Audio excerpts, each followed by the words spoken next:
Good morning children. Last time हमने part chapter number 2 जो है वो कंप्लीट किया था। उसकी पीडीएफ भी शायद आपको मिल गई होगी और उसके साथ साथ मैंने आपको एक ऐसे भी भेजा था, ऐसे नंबर 2 रविशंकर महाराज, वो आपने अपनी नोटबुक के अंदर लिख लिया होगा। अब हमारा यूनिट इसका चैप्टर नंबर 3 जिसका नाम है द्विदल। What is meant by द्वि? द्वि એટલે બે, दल, दल means part, द्विदल यानी 2 parts। कोई भी चीज जो है उसके अंदर 2 पार्ट होते हैं, उसी को कहा जाता है द्विदल।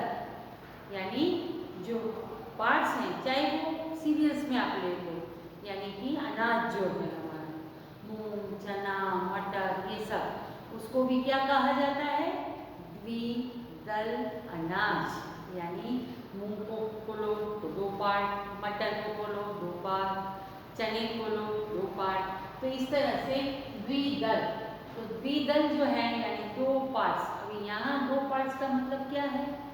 यहाँ 2 पार्ट्स का मतलब है कि राइटर ने 2 मॉरल स्टोरीज हमें बताई है, पार्ट 1 एंड पार्ट 2।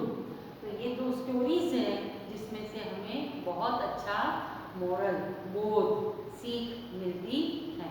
तो यहाँ पर सबसे पहले हम देखेंगे कि इनके राइटर कौन है। इनके राइटर का नाम है डॉक्टर I.K. वीजड़ीवाला। ये डॉक्टर हैं बाय प्रोफेशन, वो डॉक्टर हैं, पर उनको लिटरेचर से बहुत लगाव होने की वजह से उन्होंने ये सब स्टोरीज लिखी है। और वो कहाँ के रहने वाले थे? भावनगर डिस्ट्रिक्ट के। भावनगर डिस्ट्रिक्ट में रहने वाले ये by profession doctor I.K. Vijaliwala, उन्होंने साइलेंस प्लीज, मोती चारो, प्रेमनो पगरव અને ઉંદરભાઈને આંખો આવી, ऐसे उनके फेमस बुक्स हैं। बहुत सारे लिखे हैं उन्होंने, बट फेमस बुक्स में इन सबका नाम है। यहाँ पर उन्होंने 2 स्टोरीज बताई हैं और वो 2 स्टोरीज में से हमें बहुत अच्छा बोध मिलता है कि लाइफ के अंदर हमें क्या क्या क्वालिटीज होनी चाहिए।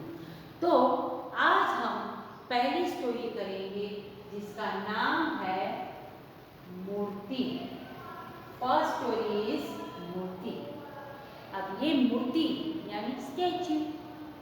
तो ये स्टोरी के अंदर ये है कि कोई भी इंसान जो है वो कुछ आर्टिस्ट होता है। तो जो आर्टिस्ट है वो बहुत ही पैशनेट होता है, उसको जुनून होता है कि मुझे ये कुछ करना है, पर उसके साथ साथ क्या चीज़ की ज़रूरत होती है? परफेक्शन। कि कोई भी आर्टिस्ट है वो अपना काम करता है या हम भी कोई भी काम करते हैं तो उसके अंदर परफेक्शन लाने के लिए सबसे पहली बात क्या होती है? 100% उसके अंदर इन्वॉल्वमेंट होना जरूरी है। अगर हमारा कोई भी काम के अंदर, चाहे कोई सा भी काम हो, जरूरी नहीं कि आर्टिस्टिक वे में ही करना है, घर का कोई काम हो, अपना स्कूल का कोई काम हो, या और कोई अपने शौक के तरीके से आप अपना काम कर रहे हैं, तो अगर उसके अंदर हम अपना 100% नहीं देंगे तो वो काम परफेक्ट होगा नहीं। तो यहाँ पर भी ये मूर्ति जो है वो, उसको बनाने वाले को क्या बोलते हैं? शिल्पी। शिल्पी यानी कि मूर्तिकार। सिंपल लैंग्वेज में अगर हम उसको बोले तो उसको मूर्तिकार बोलते हैं। शिल्पकार या मूर्तिकार। शिल्पी का मतलब वैसे क्या होता है कि कोई भी मार्बल है, पत्थर है, मेटल है, वो सब चीज़ के अंदर से जो तोड़ तोड़ के उसको शेप देता है उसी को कहते हैं शिल्पी। तो यहाँ पर भी जो ये शिल्पी है वो शिल्पी एक मूर्ति बनाता है और वो बहुत मेहनत से और बहुत लगन से वो मूर्ति को बनाता है, क्योंकि उसे वो मंदिर के अंदर लगाने की दी गई है। और वो मंदिर में वो लगाने के लिए मूर्ति जो है जितना ज़्यादा परफेक्ट होगी इतना ज़्यादा इम्प्रेसिव होगी, क्योंकि मंदिर में हम कैसे शांति के लिए जाते हैं, जब हम मूर्ति को देखते हैं, उसका ग्लो देखते हैं, तो हमारे अंदर भी वो सब जाता है। और इसीलिए वो बहुत मतलब कामली कूल होकर और बहुत आराम से अपना पूरा इन्वॉल्वमेंट देकर वो बना रहा है। तो वो जब बना रहा था तभी वहाँ पर गांव का एक आदमी घूमते घूमते वहाँ आया और उसने देखा कि ये शिल्पी मूर्ति बना रहा है, तो उसको काफ़ी इंटरेस्टिंग लगा और इसीलिए वो उसके पास आया और वहाँ आके वो देखने लगा कि किस तरह से ये मूर्ति को बना रहा है। और वो मूर्ति जो है, वो मूर्ति को उसने बनाया है और बाजू में भी एक मूर्ति पड़ी है। तब जाके उसने देखा कि सेम टू सेम डिट्टो वैसी ही मूर्ति है। तो भला ये दो मूर्तियाँ ऐसी की ऐसी, क्योंकि कोई भी चीज़ को सेम टू सेम बनाना बहुत मुश्किल है, क्योंकि अगर एक बार आपने ड्राइंग भी बनाया तो एक साइड से बना लिया, फिर दूसरी साइड से सेम ऐसे ही बनाना हो तो उसमें थोड़ा बहुत तो 19-20 का फर्क तो आता ही है, लेकिन फिर भी वो तो वैसे ही बना रहा है। और उसके साथ क्या कन्वर्सेशन होता है ये चैप्टर के अंदर है, अभी हम वो करेंगे। एक माणस एक वक्त પોતાના ગામમાં બની રહેલા નવા મંદિરનું નિર્માણ કાર્ય જોવા ગયો હતો। એ કોઈ જાણકાર નહોતો, બસ એમ જ જોવા ગયો હતો। जैसे मैंने आपको बताया कि गांव का आदमी घूमते घूमते वहाँ पर निकला और कोई वो आर्टिस्टिक वे का कोई जानकारी उसको नहीं थी, नॉलेज नहीं थी, जस्ट वो वहाँ पर देखने के लिए गया था। ત્યાં જઈને એને જોયું તો એક શિલ્પી મૂર્તિકાર, जैसे मैंने आपको पहले बताया, खूब एकाग्रता थी। पेंसिल साथ में लेके टेक्स्ट बुक के साथ बैठना जरूरी है, क्योंकि कुछ कुछ वर्ड्स जो हैं वो हम यहाँ पर अंडरलाइन करेंगे। तो शिल्पी यानी मूर्तिकार, एकाग्रता, एकाग्रता यानी कॉन्सेंट्रेशन, कोई भी चीज में मगन हो जाना, मशगूल हो जाना, उसी को कहते हैं एकाग्रता। एकाग्रता की आरस पाड़ना पत्थरमांथी भगवाननी मूर्ति घड़ी રહ્યો હતો। आरसपान, व्हाट इज मीन बाय आरसपान? मार्बल। मार्बल का जो पत्थर था उसी में से उसको तोड़ तोड़ के वो उसकी मूर्ति बना रहा था। गड़ी રહ્યો હતો यानी शेप देगा।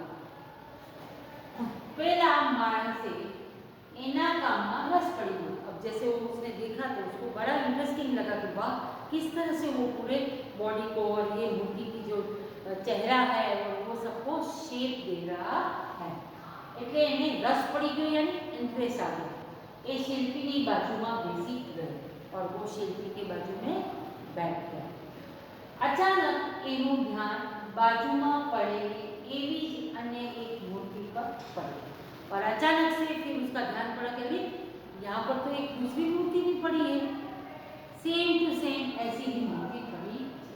एने नवाई लागी, उसको बड़ा आश्चर्य लगा। नवाई એટલે आश्चर्य लगा, सरप्राइजिंग लगा कि ये क्यों एक जैसी दो मूर्तियां। एने शिल्पी ने पूछू, मंदिर माथी एक सरकी आ बे मूर्तियों जरूर है। इसलिए उसकी क्यूरियोसिटी बढ़ गई कि ये मंदिर जो बन रहा है उसके अंदर क्या दो मूर्तियां सेम टू सेम दो मूर्तियों की जरूरत है, ऐसा उसके मन में सवाल आया और उसने शिल्पी को पूछा भी। अब ना शिल्पीए जवाब आप्यो, આવી એક જ મૂર્તિની જરૂર છે, પરંતુ આ બીજી મૂર્તિમાં થોડું નુકસાન થવાથી છેલ્લી ઘડીએ પડતી મૂકવી પડે છે। उसने कहा नहीं, दोनों मूर्तियों की जरूरत नहीं है, बट क्या हुआ है कि आप बीजी मूर्ति में यानी कि जो नीचे पड़ी हुई मूर्ति है, आप बीजी मूर्ति में थोड़ा नुकसान, थोड़ा सा डैमेज हुआ है और इसकी वजह से छेली घड़ी है। छेली घड़ी means last moment, last moment के पड़ती मुक्ति पड़ी है। पड़ती मुक्ति यानी छोड़ी देवी, मूकी देवी, राइट। ये रूढ़ी प्रयोग में भी आ सकता है कि पड़ती मूकू, पड़ता मूकू એટલે છોડી દેવું या મૂકી દેવું, એટલે મૂકવી પડી છે। પેલા માણસે ઊભા થઈને પડતી મુકાયેલી મૂર્તિને चारे तरफ की तपासी जोई। अब वो आदमी की क्यूरियोसिटी कुछ ज़्यादा ही थी, इसलिए उसको लगा कि उसने कहा कि डैमेज है, पर उसने स्लाइटली उसको जो पहले फर्स्ट साइड से देखा तो उसको कुछ लगा नहीं था, इसलिए वो थोड़ा डीपली उसको देखने के लिए નજદીક ગયા એટલે પેલો માણસ ઊભો થયો અને એને પડતી મુકાયેલી યાની કે છોડી દીધેલી જે મૂર્તિ હતી એ મૂર્તિની પાસે નજીક જઈને ગયો અને चारों तरफથી તપાસી જોઈ चारों तरफથી यानी कि चारों कोने से उसको देखा कि ये मूर्ति जो है वो ऐसा क्या हो गया है कि इसको छोड़ना पड़ा है। એને તો કોઈ જગ્યાએ કાંઈ પણ नुकसान न देखाયું उसको ये मूर्ति में कोई नुकसान नजर आया नहीं। चारों तरफ से उसने देखा पर नजर का फर्क है ना कि वो एक आर्टिस्ट था इसलिए उसकी नज़र अलग थी और ये एक आदमी था जो सिंपली उसको देखने के लिए गया था उसकी नज़र का फर्क है इसलिए उसको तो कुछ दिखाई दिया नहीं। ने आमा कई जगह नुकसान देखा है उसको कुछ नज़र नहीं आया इसलिए वो वापस शिल्पी से पूछ रहा है यानी मूर्तिकार को फिर से उसने पूछा क्या आपको ये मूर्ति के अंदर क्या फर्क है क्या डैमेज है क्या नुकसान है वो मुझे बताएंगे आप। तब शिल्पी ने आराम से कहा एना नाक पासे एक नानो घसरको થઈ ગયો। उसका जो नाक है नाक के बाजू में हल्का सा घसरको देखो यहाँ घसरको का मतलब लाइट स्क्रैच हल्का सा उसका कट आ गया। शिल्पी ने ये जवाब दिया कि उसके नाक के आगे हल्का सा क्योंकि मार्बल पत्थर है उसमें जरा सा भी तोड़ मरोड़ करने में अगर हुआ तो उसमें खड्डा हो सकता है और या तो कुछ स्क्रैच हो सकता है। हम घर में भी फ्लोरिंग में देखते हैं ना मार्बल में अगर जोर से कोई हेवी चीज़ गिरती है तो खड्डा हो जाता है क्योंकि वो पत्थर है वो टूट सकता है। जैसे मूर्ति बनाने के लिए टूट सकता है तो वैसे कोई चीज़ पड़ती है तो वो भी टूट सकता है ना। तो ऐसे ही बनाते बनाते हल्का सा एक स्क्रैच नजर आ गया। पेला मानसे फरी बार ध्यान की जोई वो आदमी वापस गया और उसने देखा कि मैं देखूं तो शायद मुझे स्क्रैच नजर आ रहा है कि नहीं એટલે एकदम ध्यान की जोई ત્યારે એને એ નાનો ઘસરકો દેખાયો। बहुत बारीकी से जब उसने देखा तब उसको हल्का सा लाइट एकदम स्क्रैच नजर आया। नानो घसरको देखायो छोटा सा घसरको देखायो। एने यानी उसने शिल्पी ने पूछ्યું તમે આ મૂર્તિની સ્થાપના કઈ જગ્યાએ કરવાના છો।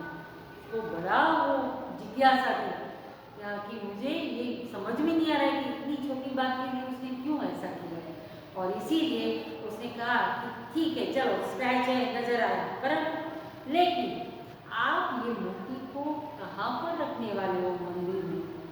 मंदिर में कोई जगह फिक्स होगी उसके ऊपर आप रखने वाले हो तो आप कहाँ उसको रखोगे। તમે એને કઈ જગ્યાએ રાખવાના છો એની સ્થાપના ક્યાં કરવાના છો यानी इसको कहाँ बिठाने वाले हो। यहाँ पर हम चित्र देखेंगे कि किस तरह से मूर्ति ये बना रहा है। शिल्पकार जो है वो किस तरह से उसको बना रहा है और ये आदमी इससे पूछ रहा है। तो इस तरह से इसने सेम ऐसी ही मूर्ति यहाँ पर बनाई हुई भी नजर आ रही है। अब वो आदमी से जब उसने ये पूछा देखो ये पत्थर से बनाने के लिए ये सब चीज़ों की ये औजार की जरूरत पड़ती है।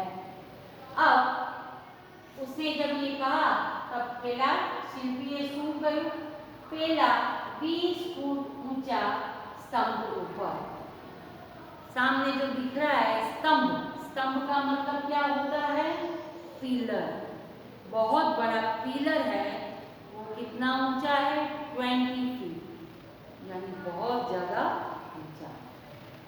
20 फुट ऊंचा स्तंभ ऊपर वो मूर्ति को हमें बिठाना है 20 फुट की हाइट वाला जो एक पिलर है उसके ऊपर रखना है। आओ शिल्पी ये जवाब है शिल्पी ने वो जवाब दिया। पहला मानसना आश्चर्यનો पार न रह्यो उसका तो दिमाग ही घूम गया कि बाप रे इतनी हाइट के ऊपर ये मूर्ति को रखना है और जो नेकेड आई से हम देखते हैं तभी भी मुश्किल से दिखता है ऐसा छोटा सा स्क्रैच और उसकी हाइट कहाँ है इतने ऊपर रखना है। इसीलिए એના આશ્ચર્યનો તો પાર ન રહ્યો. એનાથી કહેવાય ગયું, ભલા આદમી, જો આ નાનકડી મૂર્તિની સ્થાપના એટલી બધી ઊંચે કરવાની હોય तो अभी खोटी मेहनत શું કામ? उसने बोला इतना हल्का सा जो हमें नज़दीक से दिखता भी नहीं है, इतना स्क्रैच, और वो भी इतनी हाइट पे जब हम रख रहे हैं तो किसी की ताकत नहीं है कि उसको वो स्क्रैच को देख सके. तो भला भला आदमी यानी जेंटलमैन, आपने ये छोटी सी मूर्ति की स्थापना के लिए, यानी छोटी सी मूर्ति को बिठाने के लिए और इतनी ऊंचाई पे करना है, इतनी हाइट पे उसको रखना है, तो आगे छोटी मेहनत शू काम? फिर से इतनी बड़ी मेहनत क्यों कर रहे हैं? फालतू की मेहनत करके दूसरी मूर्ति क्यों बना रहे हैं? कौन इतनी हाइट से देखेगा कि उसके नाक के आगे स्क्रैच है या नहीं? ये एक प्रैक्टिकल जवाब था उसका कि सिंपल चीज़ है कि उधर से दिखाई देने वाला नहीं. पर वो शिल्पी तो क्या था? आर्टिस्ट था. जब तक उसका काम में परफेक्शन नहीं आएगा तो उसको मज़ा नहीं आएगा. इसलिए ત્યાં વળી કોણ જોવાનું છે કે એના નાક પર નાનો ઘસરકો છે? वो आदमी ने फिर से कहा कि अरे भले आदमी जेंटलमैन, आपको कौन वहाँ देखने वाला है कि ये मूर्ति में स्क्रैच है कि नहीं है, कुछ कमी है कि नहीं है? इतनी मेहनत क्यों कर रहे हो? ये मूर्ति सही थी, पता ही नहीं चल रहा है कि इसके अंदर क्या है. तो ત્યાં वाली कौन જોવાનું છે? इतनी हाइट पे कौन देखने वाला है कि भला ये क्या है? एना नाक पर नानो घसरको है, इसकी नाक पे छोटा सा स्क्रैच है, ऐसा कोई देखेगा नहीं. शिल्पीए પોતાનું કામ અટકાવી અને એ માણસ સામે જોયું. शिल्पी ने अपना काम बंद कर दिया. तब से उसके साथ कन्वर्सेशन चल रहा था. वो एकदम शांति से अपना काम कर रहा था. अब शिल्पी ने उसके सामने देखा कि आप जो बात बोल रहे हो प्रैक्टिकली वो सही है, बट काम अटकावीने माणस सामे जोयुं અને પછી હસીને બોલી और हल्का सा स्माइल देके उसने कहा, भाई बीजू कोई आ बात जाने कि नहीं एनी मने खबर नहीं, परंतु हूँ अने मारो भगवान तो आ जानी थी. अब उसने कहा चलो कोई बात नहीं, 20 फुट हाइट पे है तो चलेगा, लेकिन उसके अंदर जो मैंने ये काम किया है वो काम कौन देख रहा है? हूँ अने मारो भगवान. मैं और मेरा भगवान तो ये चीज़ देख ही रहे हैं. यानी कि जो बात मुझे पता है वो मैं जानता हूँ और मेरा भगवान जानता है, जिसके लिए मैंने ये मूर्ति बनाई. तो इस तरह से ये जो काम है उसमें मुझे सेल्फ सेटिस्फेक्शन मिलना बहुत ज़रूरी है, और तभी काम जो है वो परफेक्टली होगा. इसीलिए मुझे ये मूर्ति से सेल्फ सेटिस्फेक्शन नहीं था, इसीलिए मैं फिर से बना रहा हूँ. અને એટલું કહી એટલી જ એકાગ્રતાથી એને પોતાનું કામ ફરીથી શરૂ કરી દીધું. और फिर वापस वही कॉन्सेंट्रेशन के साथ उसने अपना काम शुरू कर दिया, क्योंकि उसको ये जो नुकसान हुआ था वो बात उसको बार बार खट्टा करनी थी. અને એને પોતાનું કામ શરૂ કરી દીધું ત્યારે નિશબ્દ બની પેલો માણસે શિલ્પીને જોયો. निशब्द मीन्स स्पीचलेस.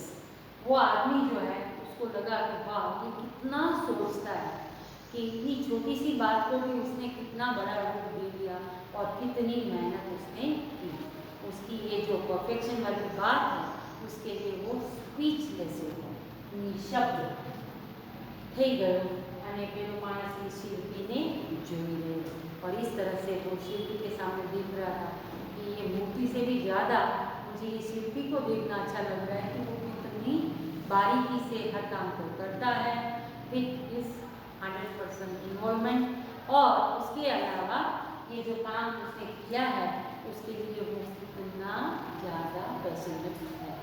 तो यहाँ पर ये स्टोरी ख़त्म होती है, और ये स्टोरी हमें यही मोरल देती है कि जो भी काम हम करते हैं विथ अवर 100% और परफेक्शन के साथ ही करना चाहिए.